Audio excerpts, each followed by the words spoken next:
Olá, boa noite. Exclusivo, menino que caiu de prédio recebe alta e tem reencontro emocionante com a equipe que fez o socorro. Os dados da violência na região metropolitana. Instituto Fogo Cruzado identifica aumento no número de baleados em tiroteios. Homem de 60 anos que esperava a mulher sair do trabalho morre em troca de tiros entre bandidos e polícia civil. Em Paulista, agentes de trânsito agora têm câmeras corporais.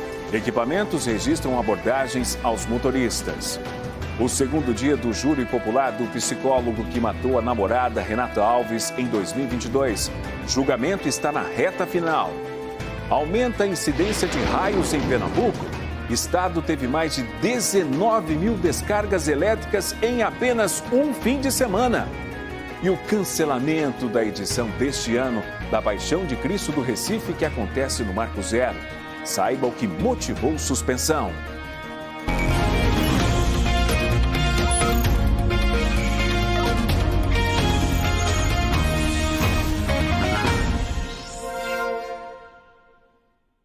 Hoje, a família da criança que caiu de um prédio em Caruaru celebrou uma vitória.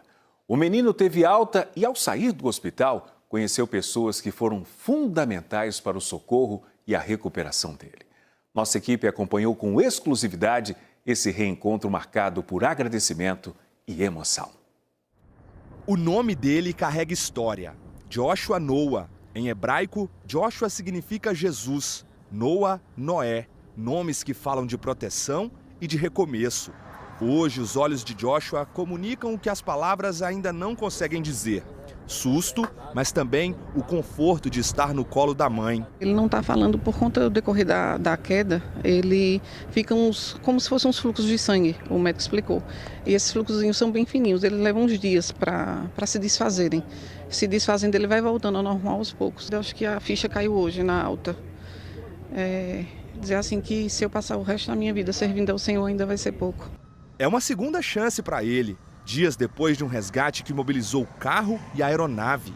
Na última sexta-feira, Joshua precisou ser socorrido às pressas, depois de cair do segundo andar de um prédio em Caruaru. Entubado, ele foi transferido de helicóptero para o Hospital da Restauração, no Recife. Acho que não existem números e dígitos possíveis que pudesse mensurar uma nota à atuação dos agentes. Desempenharam um papel fundamental, com total eficiência, o resultado que a gente vê aí agora, que é a vida do meu filho, são e ileso. Ele vai precisar de um tratamento médico especializado na área de fisioterapeuta, fonoaudióloga, até para ele começar a normalizar com a situação desse triste trauma, né? Os exames não apontaram fraturas nem lesões neurológicas. A intubação foi retirada no dia seguinte. E agora, em recuperação, Joshua retoma a rotina aos poucos, do jeito dele. O encontro de hoje é também um reencontro. Na base aérea da Polícia Rodoviária Federal, o menino conhece de perto a aeronave que ajudou a salvar a vida dele. O comandante naquele dia era Adoniran. A condição técnica nós treinamos constantemente, tá certo? O desafiador é que você nunca sabe para onde você vai e as condições do lugar. Por exemplo, uma situação dessa que muitas vezes você tem que escolher no meio de veículos ou então no quintal de uma residência para você colocar uma aeronave dessa que pesa cerca de 3 toneladas. Você tem que ter muito cuidado para você ir resolver uma situação e não causar outra. O serviço aeromédico funciona como uma corrente de precisão. Médicos e enfermeiros do SAMU, pilotos, copilotos e operadores aerotáticos da PRF ficam de prontidão no Recife. Quando o chamado chega pelo SAMU, cada segundo é precioso. Em muitas ocorrências, o desafio começa antes mesmo do resgate. Há situações em que não existem áreas seguras para pouso. Nesses casos, a aeronave precisa manter o sobrevoo, enquanto profissionais de saúde descem por rapel, presos a cabos de segurança para alcançar a vítima. É um trabalho que exige precisão, sincronia e sangue frio para que o socorro chegue rápido. O helicóptero modelo Koala funciona como uma UTI no ar. A bordo, equipamentos e medicamentos garantem suporte avançado de vida durante todo o trajeto. O serviço aeromédico em Pernambuco é uma parceria entre a PRF e o SAMU. Normalmente, uma equipe com médico e enfermeiro segue em cada missão. O serviço ele funciona todos os dias, né? Então já são mais de 3.000 pessoas atendidas por esse helicóptero com essas equipes do SAMU e da PRF. Então a gente ficou muito feliz com o resultado dessa criança, né? Que salvou-se um tempo muito curto. A gente chegou em Caruaru, transportou com segurança, entregou no Hospital da Restauração. Então acho que o Joshua é um vencedor. A gente fica muito feliz com isso. O medo ficou para trás. Agora o coração se acalma. Para Joshua são dias de colo, de presentes e de bolo de chocolate com baunilha. Vamos comer um pedacinho de bolo. Ele pode até ainda não ter voltado a falar, mas a história de vida já ecoa longe. E para essa mãe, fica a certeza, o futuro voltou a caber nos sonhos do filho. Ele sempre fala que ele e a irmã que vai ser policial. Então agora, mais do que nunca, não gostava muito da ideia não, que a gente sofre, né? Mas é incentivar, eu já ensino a ele, mas assim, eu tiro como aprendizado. Todo o carinho, o amor e o cuidado que eles tiveram, meu filho tem igual quando estiver trabalhando na polícia. O Instituto Fogo Cruzado divulgou números da violência armada no ano passado na região metropolitana do Recife. O mapeamento revelou um aumento no número de pessoas baleadas em tiroteios. De acordo com o Instituto Fogo Cruzado, o ano passado teve o maior número de crianças e adolescentes baleados desde 2019. Foram 148 vítimas. Dos 132 adolescentes baleados, 93 não resistiram. Outras 16 eram crianças, 4 morreram. Essa mãe que tem medo de aparecer perdeu a filha no dia em que a menina completou 4 anos. Era um domingo, 13 de abril. Eu lembro que eu estava em casa, eu escutei muitos tiros. Aí foi na hora que uma das minhas famílias me chamando. Aí eu desci, aí quando chegou lá embaixo todo mundo gritando Ellen, foi Ellen. Aí um rapaz passou na moto, me levou para a restauração. Quando eu cheguei lá, minha filha já estava entubada. Eu estava fazendo uma sacolinha da fechadela e eu não esperava que aquilo ia acontecer. A criança levou um tiro na cabeça no bairro de Água Fria, zona norte do Recife. 3 homens foram presos dias depois.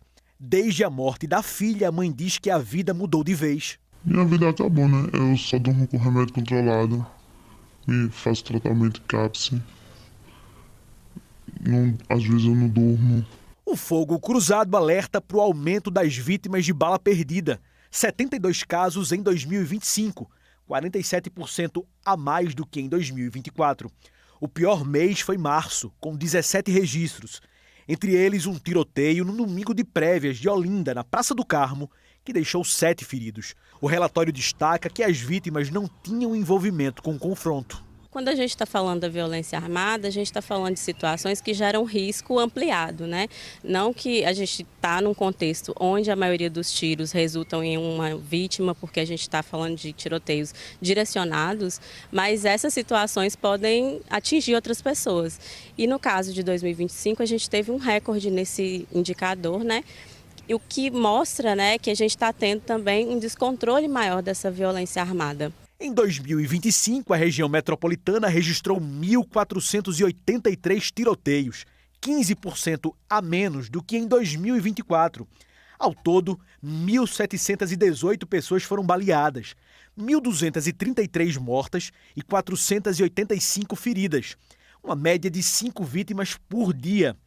Mesmo com menos tiroteios, o número de baleados subiu. Isso significa que mais gente é atingida numa mesma troca de tiros. O relatório também aponta que a briga entre facções criminosas que disputam o tráfico de drogas fez aumentar o número de tiroteios aqui no Recife e na região metropolitana. E quem sofre no meio dessa guerra é a população, que vive entre o medo, a insegurança e a dor de todos os dias. Foram 6 tiroteios envolvendo grupos armados em 2024 e 46 em 2025. O Instituto afirma que a violência inflamada pelo tráfico de drogas atinge o Recife e cidades como Jaboatão, Cabo, Olinda e Paulista. Ao todo, 229 pessoas foram baleadas dentro de casa, 52 em eventos, 48 em bares e 46 dentro de carros. O relatório defende que, para reduzir a violência armada, é preciso mais do que ação ostensiva. A gente vê que existe um investimento na repressão, né? E a gente precisa de uma repressão de fato, mas uma repressão qualificada, mas a gente não protege o público que realmente sofre com essa violência. Nós também questionamos a Secretaria de Defesa Social do Estado sobre os números da violência na região metropolitana. De acordo com a SDS, em 2025, Pernambuco registrou 1.321 casos de tentativa de homicídio, com 103 registros envolvendo crianças e adolescentes. Ainda segundo a SDS, foram 2.415 homicídios com arma de fogo no ano passado, sendo 155 contra crianças e adolescentes. Em relação às mortes violentas na disputa por território ou mercado, a Secretaria destacou que foram 229 casos em 2025. Disse ainda que não tipifica os registros de bala perdida e que os indicadores criminais estão em queda desde o início da atual gestão, com a implantação do programa Juntos pela Segurança. Segundo a SDS, o combate à circulação de armas irregulares e ao crime organizado é uma das prioridades da política de segurança pública estadual. Foi enterrado hoje à tarde no cemitério de Santo Amaro, no Recife, João Paulo da Silva Neto, de 60 anos. Ele estava ontem na rua, no bairro do Espinheiro, esperando a mulher sair do trabalho, quando foi baleado durante uma troca de tiros entre a Polícia Civil e bandidos. Mais uma vítima de bala perdida. A repórter Natália Dielu acompanhou esse caso. De acordo com os policiais civis, eles abordaram um grupo criminoso que atuava no bairro do Espinheiro quando os bandidos teriam começado a disparar ontem. Na ação, um homem de 60 anos, chamado João Paulo da Silva Neto, foi atingido por uma bala perdida na cabeça. Segundo a polícia, ele foi socorrido na hora pelos próprios policiais, mas morreu hoje. Nós apuramos que este homem, esta vítima de bala perdida, estava no local para buscar a esposa dele. Estava esperando a esposa largar do trabalho numa galeria próxima, algo que ele fazia todas as tardes quando foi atingido por esse tiro. Vizinhos, moradores da área, disseram que foram muitos tiros e que isso aconteceu por volta das 5h30 da tarde. Essa troca de tiros aconteceu no cruzamento da rua Doutor Geraldo de Andrade com a rua Frígio Lima, lá no bairro do Espinheiro. Uma área muito movimentada que tem comércios, tem padaria, também tem uma escola próxima, então o horário também por volta das 5h30 da tarde assustou bastante as pessoas que moravam por lá.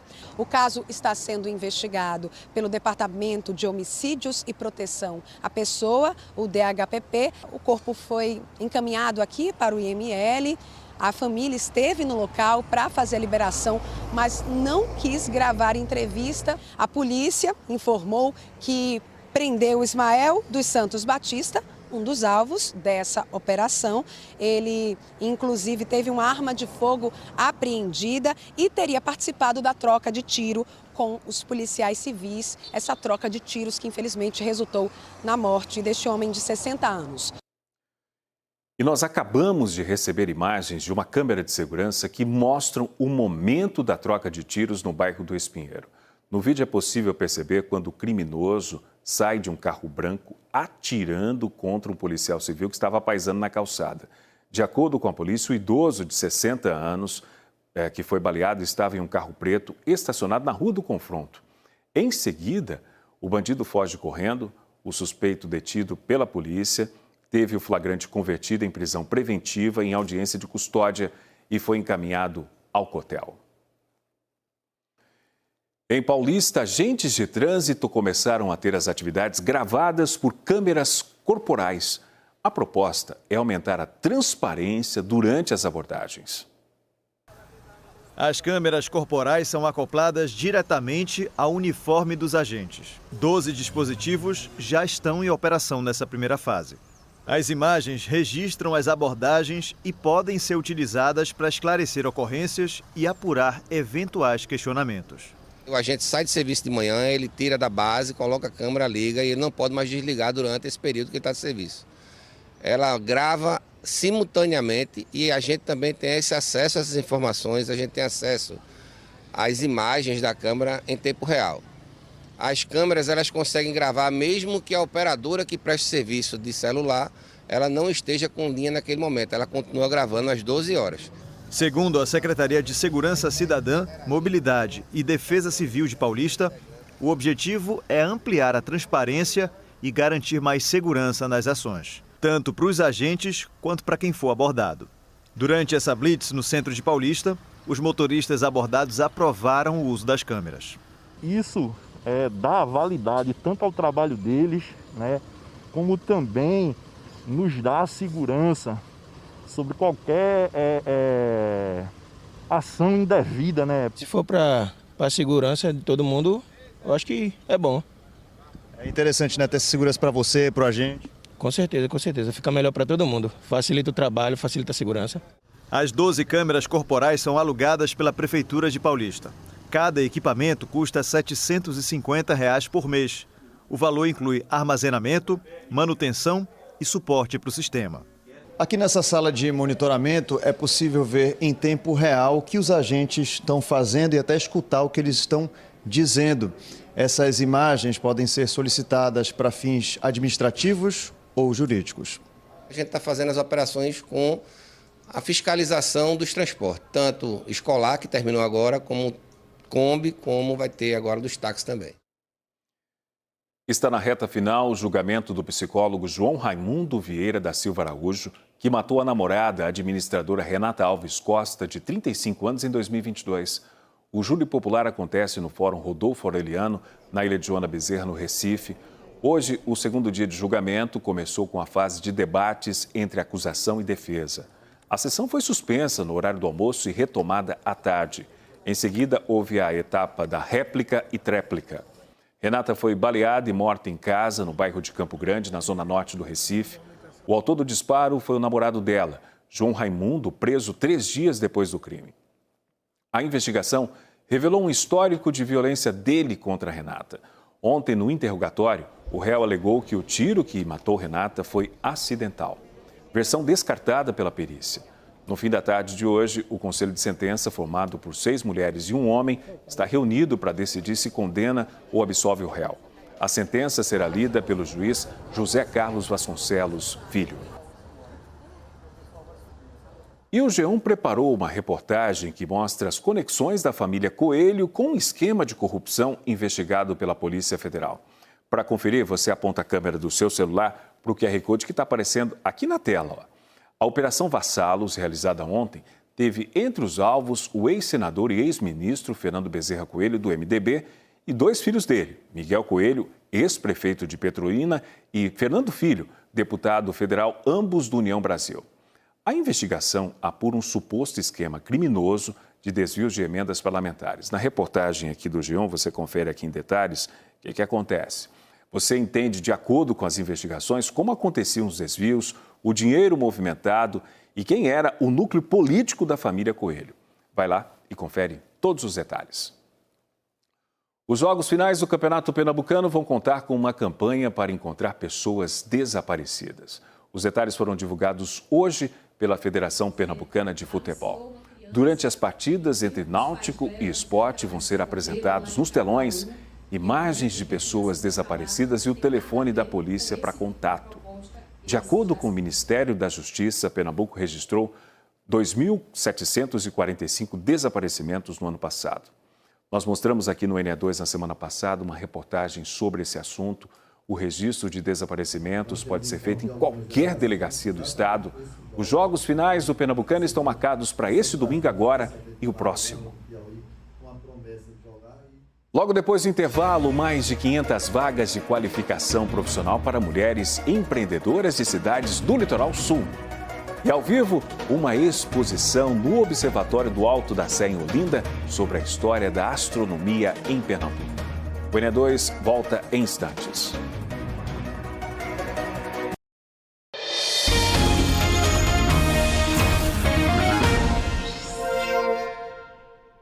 Estamos de volta. Neste mês de fevereiro, Pernambuco já registrou 60 mil raios a mais do que no mesmo período do ano passado.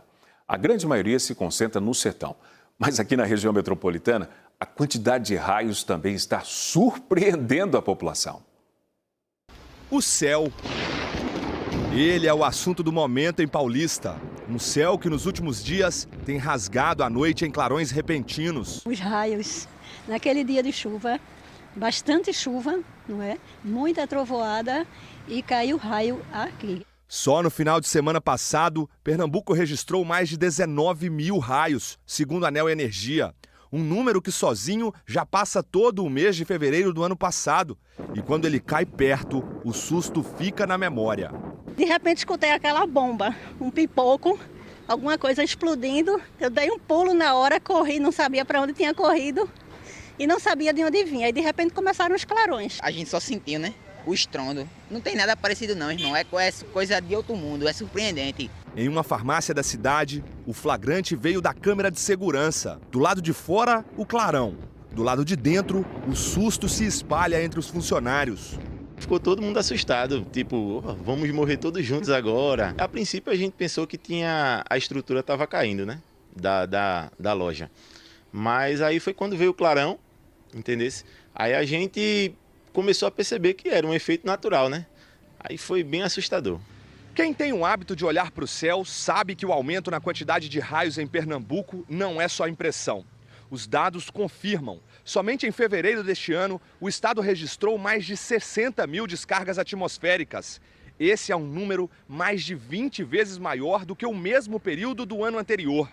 E a ciência ajuda a explicar o que está por trás dessa escalada. Nossa região vai ter essa intensificação por causa do aquecimento global, né? A gente tem tido uma elevação da temperatura atmosférica, então o volume de umidade começa a aumentar e o que forma o raio é justamente isso, né? É o aumento do número de nuvens conhecidas como cumulonimbus, que são nuvens extremamente espessas, que são nuvens que têm uma carga, não é, negativa muito grande e que vai justamente buscar, não é, todas essas linhas positivas que são lançadas pelo solo. E aí a gente começa a aumentar esse volume de raio, né, como que aconteceu recentemente. Segundo o Instituto Nacional de Pesquisas Espaciais, o INPE, um raio pode provocar uma onda de choque que dá origem ao trovão. Esse raio ele toca o chão, gera aí uma temperatura acima dos 30 mil graus, que para quem não sabe o que é 30 mil graus, seria o equivalente a uma temperatura superior à superfície do Sol. Então pensa assim, o Sol é quente?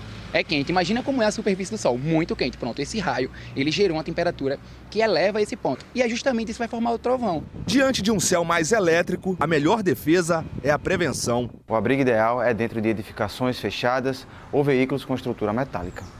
Evite áreas abertas, praias, campos, quadras e piscinas.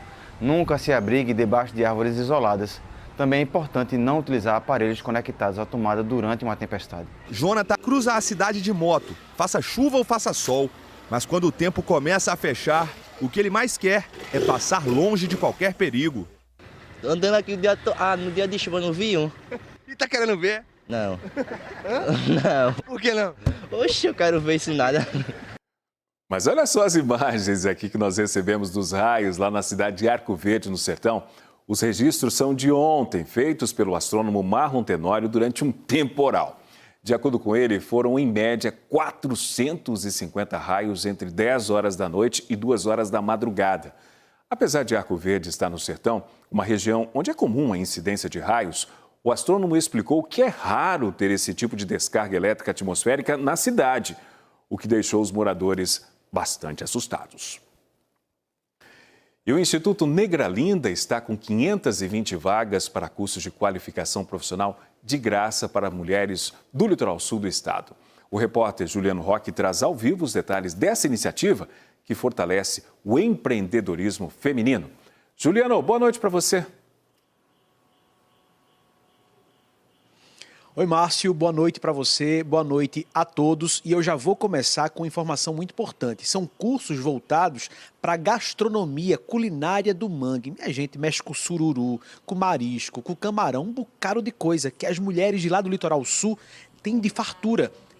Aprende para poder beneficiar. Deixa eu conversar agora com o diretor executivo do Instituto Negra Linda, Ed Rocha, e tem as informações para a gente. Ed, 520 vagas. Essas vagas têm acesso como? Essas vagas podem ser acessadas nos próprios municípios, né, nas secretarias do município. Quantos municípios vocês atendem? São 5 municípios: Pujuca, Sirinhaém, Rio Formoso, Tamandaré e São José da Coroa Grande. Ô Ed, a gente também está acompanhando imagens das aulas que já acontecem na cozinha de vocês lá em Tamandaré. Esse entrosamento, essa união é muito forte lá, né? É muito forte, porque em Tamandaré nós construímos uma cozinha profissional, justamente com todos os equipamentos, para que essa cozinha possa atender essa necessidade das mulheres, que é justamente beneficiar o produto e trabalhar com a gastronomia do mangue de A a Z, né? Ela pesca, ela vai lá, beneficia, produz e aí comercializa. Eu estava fazendo uma pesquisa rápida aqui na internet e um curso de gastronomia, de culinária, um dia aí, tem gente cobrando aí 500, 400, 600 reais. Quanto é o de vocês? Gratuito. Mas só é gratuito porque nós temos os nossos parceiros, né? O Sebrae, só do Sebrae nós temos 320 vagas, né? As outras vagas são de outros parceiros que nós temos para cobrir algumas despesas desses produtos. E esses outros cursos são o quê, Ed? Nós temos o curso de gastronomia do mangue, ou pastelaria, né? Muito bom, artesanato, turismo de base comunitária, que é uma região que pode se trabalhar muito com turismo, né? E aí não só é você dar o curso, ele dura ali 40 horas, né? Em 3, 4 meses, né? São 40 horas. Ed, amanhã, né, sexta-feira, o Instituto Negra Linda completa 6 anos de idealização. Nesse período, quantas pessoas já foram beneficiadas por esse trabalho? Diretamente, nós estamos com 4 mil mulheres, certo? Teve homens também, né? Isso, Teve homens também, são 4 mil. Gente. Indiretamente, vamos completar esse ano 10 mil. É muita gente. E Ed Rocha, muito obrigado, viu, Márcio? Voltamos com você. Obrigado pelas informações, Juliano. E olha, o espetáculo da Paixão de Cristo Recife, tradicional apresentação que acontece no Marco Zero, não será realizado este ano. A notícia está aqui no G1 para você conferir. Basta você apontar em detalhes a câmera do seu celular para o QR Code que aparece aqui na tela. A reportagem do G1 explica que a peça, que chegaria à 28ª edição deste ano, foi suspensa após uma decisão da Associação dos Produtores de Artes Cênicas de Pernambuco. A decisão, segundo eles, foi tomada para que ocorram mais investimentos na produção. O produtor-geral do espetáculo, Paulo de Tarso, disse ao G1 que a decisão foi comunicada ao governo do estado e também à Prefeitura do Recife na última segunda-feira e que o espetáculo deve voltar aos palcos apenas no ano que vem. Outros detalhes no G1 por esse QR Code aqui. E o Observatório do Alto da Sé, em Olinda, inaugura hoje uma exposição sobre a história da astronomia aqui no estado. Ao vivo, a Lilian Oliveira mostra pra gente. Lilian, boa noite para você. Oi, Márcio, boa noite para você e para todo mundo que está assistindo. Olha como é importante a divulgação do conhecimento e do conhecimento científico, porque eu imagino que muita gente nem sabe que Olinda foi muito importante para a expansão da astronomia no Brasil e no mundo, e ela dá nome a um cometa também, a única cidade no mundo que dá nome a um cometa, né? Fala para a gente aí, Cleiton, boa noite. Boa noite, Márcio, boa noite a todos. Isso, é uma exposição que estamos inaugurando hoje, né, num dia que comemora-se exatamente a descoberta do cometa Olinda, aniversário do cometa Olinda, e é uma exposição que reúne uma série de informações que até então ficam dispersas em diferentes trabalhos, né, ao longo da história. Então a gente remonta aqui à história da astronomia de Olinda, que é desde o século XIX, com a chegada aí do astrônomo Emmanuel Lier, que é um astrônomo francês, depois a participação de um brasileiro, que é o Julião de Oliveira Lacaille. Então é uma exposição que a gente acaba dialogando com diferentes séculos e trazendo vários personagens que foram importantes para a expansão da astronomia local. Muito obrigada, viu, Cleiton, pelas informações. Cleiton Batista é especialista em astronomia e quem visita aqui o observatório percebe que aqui fora também tem alguns telescópios, onde as pessoas conseguem observar a Lua. Júpiter hoje não dá para ver porque está meio nublado, né, algumas nuvens. E aí, Natália, como é que o pessoal chega aqui? Boa noite. Boa noite. A gente bota o telescópio aqui fora a partir das 6 horas da tarde. A gente espera, né, que o céu fique um pouco mais escuro e a gente monta, faz uma filinha e todo mundo consegue ver. É bem acessível. Muito obrigada, viu? É interessante, pessoal. Vem, olha e fica bem curioso mesmo. Hoje foi a abertura da exposição, né? Já passaram em média 300 pessoas por aqui, não foi, Cleiton? E ela deve ficar em média 1 ano. Isso é uma exposição temporária, né, de longo prazo, e a gente tem, por ser um ponto turístico, também a visita de vários turistas aqui. Olha, todos os de terça a domingo, das 4 da tarde até as 8 da noite, né? Lembrando que é gratuito, tem essa parte aqui da observação e tem a exposição lá dentro que está dividida nesses 3 andares aqui do observatório. Márcio. Obrigado pelas informações, Lilian. Nós ficamos por aqui. Para você, uma boa noite e até amanhã.